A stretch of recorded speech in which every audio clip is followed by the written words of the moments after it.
Welcome back to Sunday Supplement. It's a few more FA Cup third round ties this afternoon, including at Fratton Park, an intriguing one with Portsmouth taking on Arsenal. And talking of Arsenal, Miguel, Sam Dean in the Sunday Telegraph, rather scathing piece on Viktor Gyökeres. The headline is, Gyökeres is one of the worst strikers in the league. Here's the data to prove it. Arsenal are top of the Premier League and Champions League tables, but many supporters are growing increasingly concerned about the performances of star striker Viktor Gyökeres, a £64 million signing.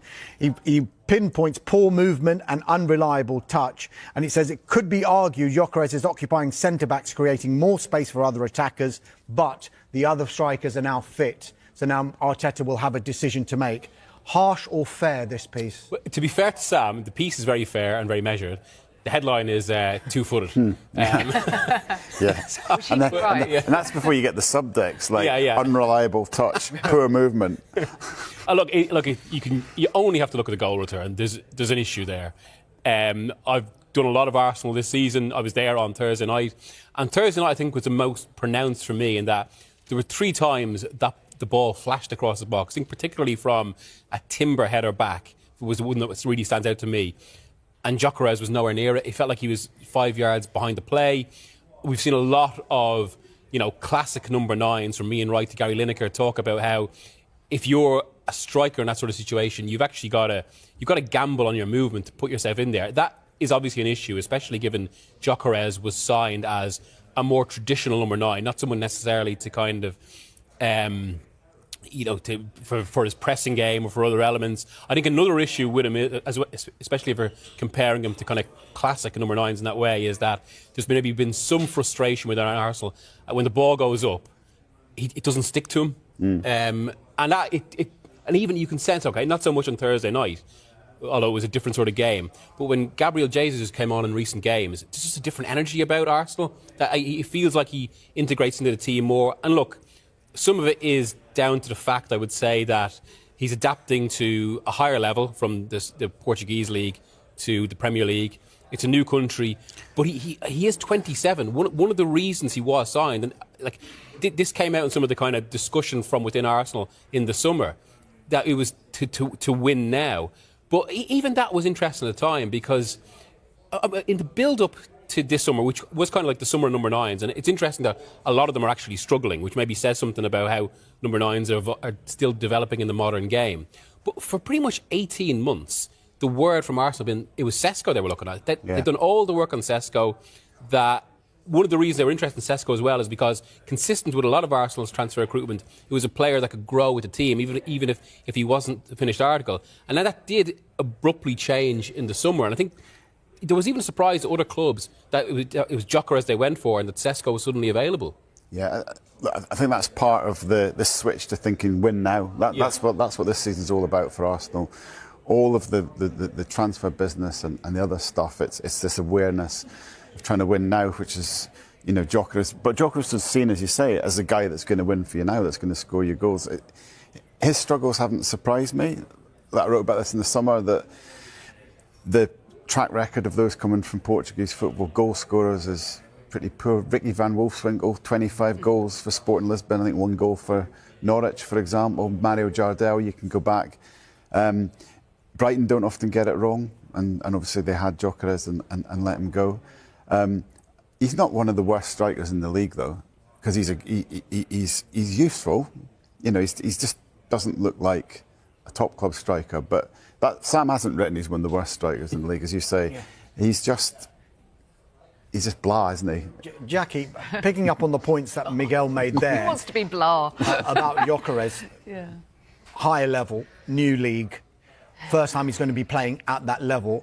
All of those issues have been pointed towards Benjamin Sesko as well. And we're seeing signs now that Benjamin Sesko might just be coming up to speed. Is that something that Arsenal could look at and think, just give Gyökeres a bit of time? Because if you are top of the Premier League and top of the Champions League group into the last 4 of the Carabao Cup as well, with a striker who has been a regular, surely you can't carry somebody up front for the entire season, can you? Yeah, I don't think they're carrying him as such, and it's a good piece by Sam, and he watches Gyökeres very, very closely on a very regular basis. And I thought the key line in there, my Stato head on, was the fact that he didn't score a single header in scoring his all his goals last season. 68 and 66 in the league for Sporting is incredible. So you can see why they brought him in. But I think the key thing here, bigger picture-wise, is the fact that everyone at Arsenal is terrified, right? Not terrible. No, they're not terrible. They're terrified of blowing it. They are absolutely... You could see that against Liverpool. And when those fabulous balls were played into the box, I screamed at my kids, like, Gary Lineker, Michael Owen would be absolutely attacking that space. There was no excuse. And I don't even care what level, even non-league. Andy Gray, Jackie, there you go. Oh, there you go. Absolutely, but you don't even have to be the most technically proficient footballer, surely, to know you have to attack that space. When you've got quality deliveries from the likes of Timber, and they've got quality players all over the field to deliver those balls in, that's what really concerned me more than anything else. But I think the reason his name's coming up so much, yes, the stats are really poor, but it's because they are terrified of blowing it now at this stage, when this is obviously the best chance since the Invincibles. Just picking up on that, Miguel, Alison Rudd piece in the Sunday Times says Arsenal need to chill. A draw against the defending champions is not a disaster.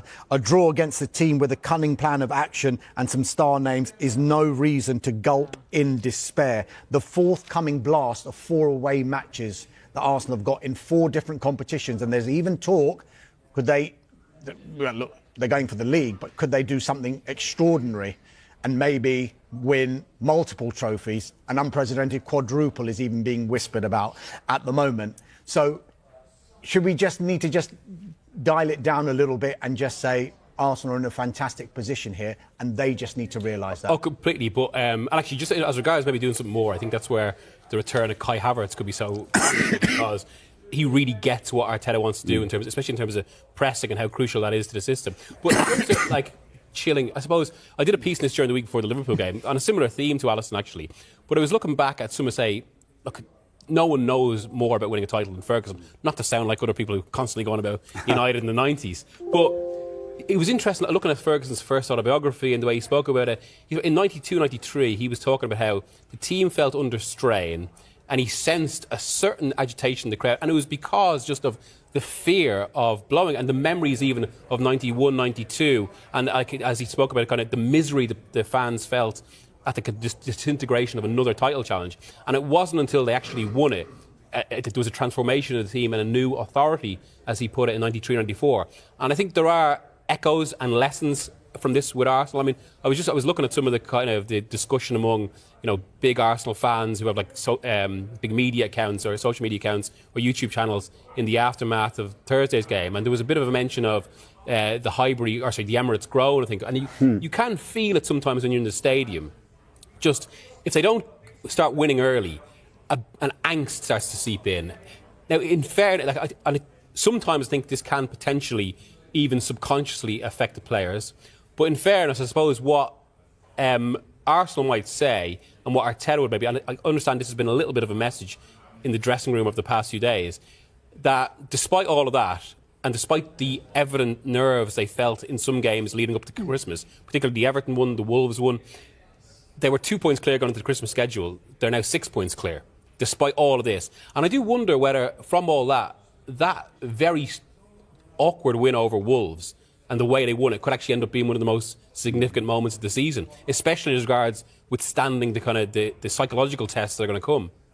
Yeah. They do have a very good run in at the very end. The last 4 games of the season are the games, in theory, football's not played in theory, but that they will look to that need to get over the hump of the bridge now and just stay at the top, because everyone's so intense. Arteta is one of the most intense managers. The dugout, the technical area, the set piece coach going nuts when they didn't win it with the last touch of the game against Liverpool. Everyone's so intense at Arsenal, and watching from the outside, you're kind of like, oh my God, everyone chill, as Ali Rudd says. Willingness to win and a desperation. Yeah, well, they need it. They need it. They do need it, and this is the season. But I still, sorry, Arsenal fans, wouldn't discount Manchester City and the fact they've just brought in the freshest guy, the guy to kind of light up the dressing room and the field and to score goals and assist as he did yesterday in Semenyo. I think that's going to really boost them. The one thing about City in that sense as well, because they are the kind of everyone's wondering about whether that run comes, and obviously the last few weeks, and maybe checked, like I said, 3 draws in a row.